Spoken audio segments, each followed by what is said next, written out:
Nari McDiarmid with you, and it's great to be speaking with Graeme Drew, Managing Director of AusQuest here at MiningNews Select in Sydney.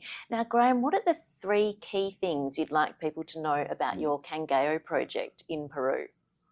That's a leading question.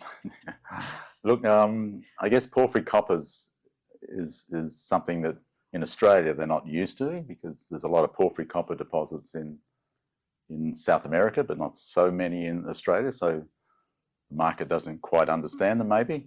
These are large, bulk tonnage, low-grade deposits. So I get asked a lot about grade. When am I going to get higher grades? But grades are relative. It's what grade you need to have an economic deposit, I guess.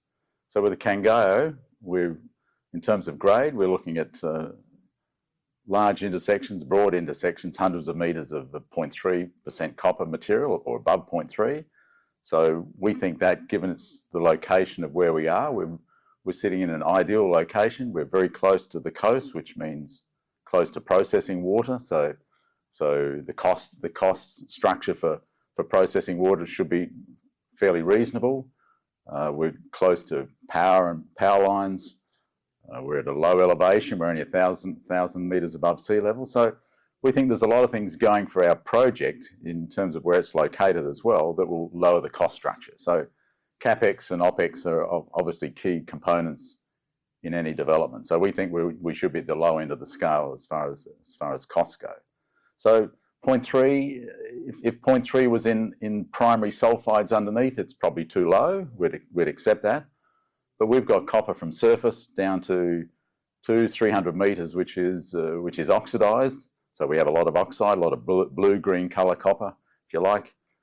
We also have secondary sulfides below that, with some chalcocite and other minerals that can be extracted. The copper can be extracted using heap leach processes. So if you can do heap leach processing, that's another cheap alternative. So our cost structures in terms of mining, which will be open cut because the copper starts from surface, and processing, which hopefully can be heap leach, which is a cheap process, all plays into what grade you're able to mine and make money out of. So we think 0.3 in this situation with oxide copper is actually doable and potentially economical. In terms of porphyries being large tonnages, scale is critical. So having 100 million tonnes of 0.5 copper is probably not, who cares in Peru. So you need size. You need a few 100 million tonnes at least. So our initial work we've been doing is wide space drilling, trying to understand the limits of the resource that we have, both at the surface and at depth. And so far we haven't found the extent of it yet. We're still going. So it's growing all the time. It's currently 1,500 metres long and hundreds of metres wide, and we're drilling to depths of 300 or 400 metres vertically, and we're still in mineralisation. So there's a lot to like about what we have. We know it's a big system. We're testing the upper part because that's the early part of any development process, is the starter pit. So we're pretty keen on, and location, which I mentioned, we think is great. So what's not to like about what we have? There's still a lot of work to be done. Well, Graeme, as you say, you're already 1,500 odd metres long. You haven't found the extent yet of the mineralisation, but is there an analogue or two of other deposits that would help the market get a better understanding of what's at your fingertips? There's probably plenty of analogues, but they all have their own little quirks, I guess. But Marimaca is one, I guess. We've had a look at. They're listed in this country as well, and we sort of follow what they put out. We don't know anything more than what's on the public record, but they have an oxide copper resource. It's a couple 100 million tonnes, 0.4. They're in Chile. They're in a reasonably good location. They're not much higher in altitude than we are. I might be wrong, but it's something like 1,500 metres.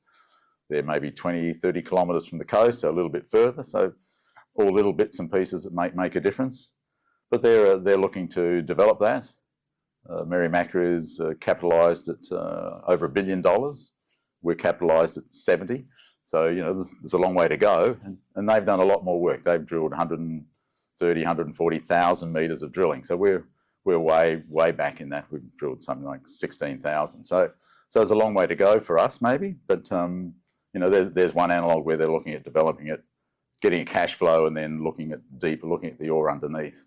And that's one way to look at what we may be able to do. There's many strategies of what we have, and they're all on the table.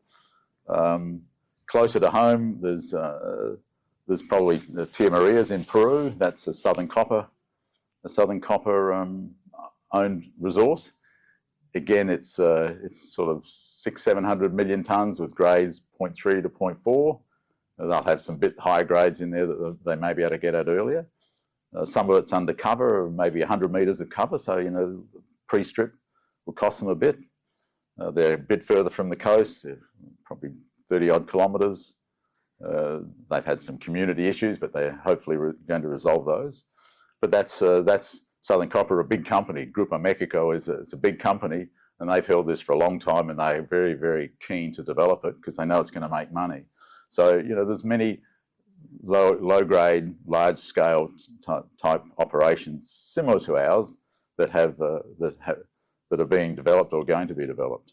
And theirs, by the way, is oxide. So when you get an oxide copper, the grade is different because you can use heap leaching and SXCW to recover your copper, which is a much cheaper route than going through a flotation process. So it's and there's many others, I guess, as well, but there's at least a couple. Graeme, you mentioned a few moments ago that there are a few strategies at your disposal. What should investors be keeping an eye out for in the next 6 to 12 months? Yeah, a better share price, I guess, but that's... look, we're starting, our drilling is starting again. That should be, it's already been announced in somewhere around the middle of March. Well, that's pretty much where we are, and that's, so in the next week or so, that should be starting. That's an RC program which will infill a little bit of what we've done and look for extensions, start looking at extensions to the south. In May, we'll be looking at bringing in a diamond rig. So we're currently, our consultants are looking at, and our team in Peru are looking at all the chemistry from the current RC drilling and trying to predict where we think the higher grades are likely to be underneath. So we'll probably drill half a dozen deep diamond holes, maybe 1,000-metre holes, testing some of the targets that they come up with. So that's something to look forward to.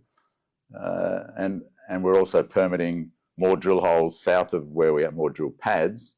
Every drill pad you can drill 4 or 5 drill holes off. So we're getting another 20 drill pads cleared sometime in the second half of this year. The sooner the better. We can get that done. And then we'll be drilling, extending our resource further to the south. And who knows, that might be where the main centre is. There are things that we don't really know. It doesn't have to be in the middle. And in porphyries, you often get multiple systems. So you get several centres, if you like. So they're the things that we're starting to look for. And with a bit of luck, because you always need luck in this game, it'll come off. So we're pretty excited about the project and its prospects. Well, Graeme, thanks so much for taking the time to speak today. Thank you very much.